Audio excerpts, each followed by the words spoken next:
So you've been working on boundaries a while and you notice that there's a few places where you're getting stuck a bit. Well, I've got a few tips for you, 5 secrets that I've learned along the way of setting my own badass boundaries.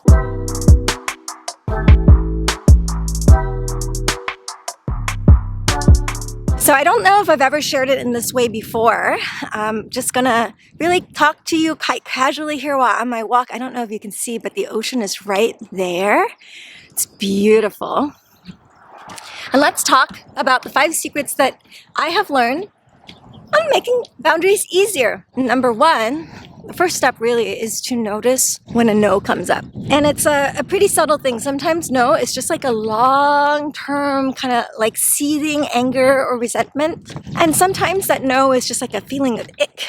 Just like ooh, or that self-berating that happens for me when I notice that I'm being a little bit of a pushover. So that's like one way that I can tell as well. It's like, wow, I'm starting to feel like the whole world is taking advantage of me. But here's the thing, a lot of people get stuck in just the no, and they forget that the reason we have boundaries is not just to avoid things that we don't want. It's actually to move towards the things that we really do want. So number 2 is get really clear on the life that you want. And one way that you can do that is to think about your values. So when I first started setting boundaries, one of the reasons I did that was because I realized that I was being really inauthentic. Authenticity is so important to me. It's like one of my number 1 values. It like really is so paramount. And I called myself out when I learned that boundaries were a thing, because I realized that there were so many instances in my life where I was saying yes when I was actually a no. And so I would show up as half of myself. And that just like wasn't okay with me.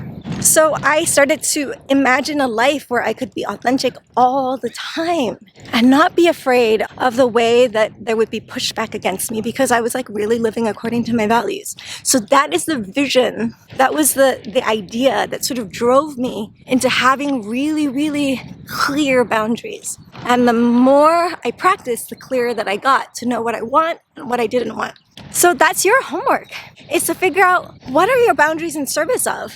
What kind of life are you actually intending to build? What are you moving away from, but also what are you moving towards? The clearer it can be, the better boundary setting you're going to have. It's when we're not clear that our wishy-washy boundaries come up, because we say no and then immediately want to take it back because we haven't figured out what it is that we want. And when people are in a relationship with that, they can get kind of confused. Just don't know how to be in a relationship with this, because they know what they're not supposed to do, but they don't actually know what they're supposed to do. So you can help them out with that.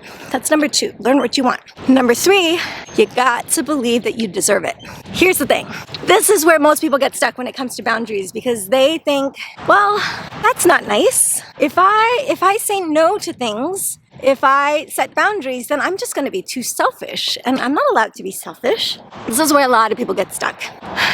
I've definitely gotten stuck here too. So doing the work to really believe that you deserve, just like anybody else, at least as much as other people, deserve to have space, deserve to have your needs met, deserve to have a time where you get to be prioritized over other people.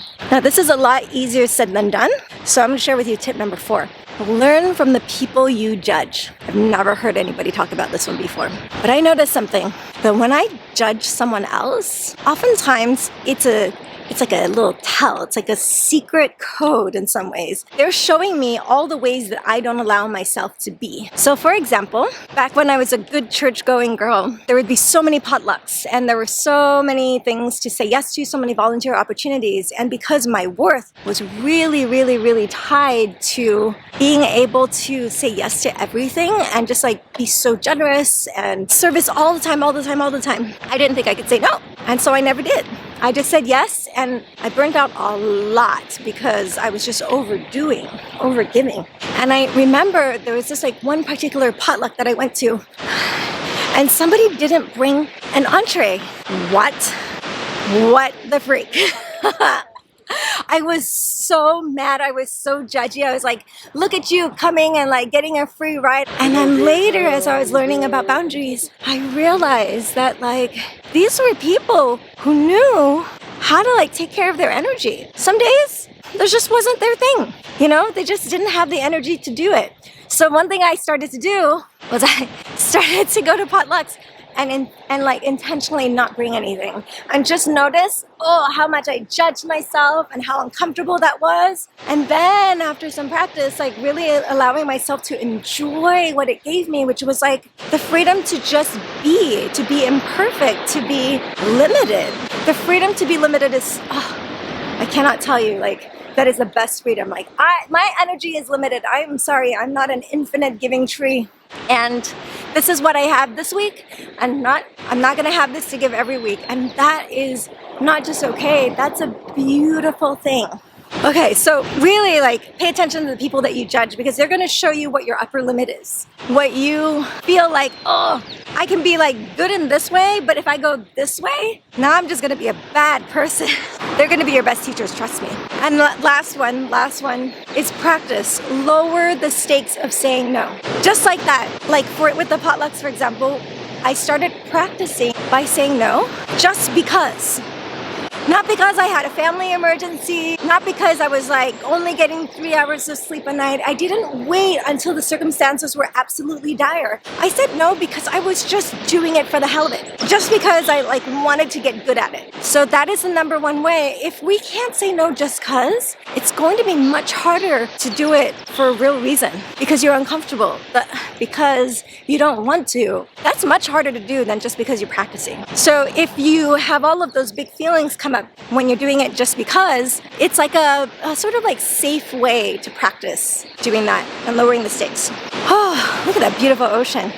So I just want to recap. Number one, get to know what a no is. Number two, get to know what you actually do and what your yes is. Number three, work on really believing that you deserve to have that. Number four, practice by noticing who you do judge. They'll show you what you don't allow yourself to be. And number five, lower the stakes. Say no just because and see where that leads you. All right, I want to know which one of these like struck you the most and which one you're working on right now. Put it in the comment below. Oh, I would especially love to know who it is that you do judge. That's going to be fun for me. Okay, stick around. We're going to talk more. Take care.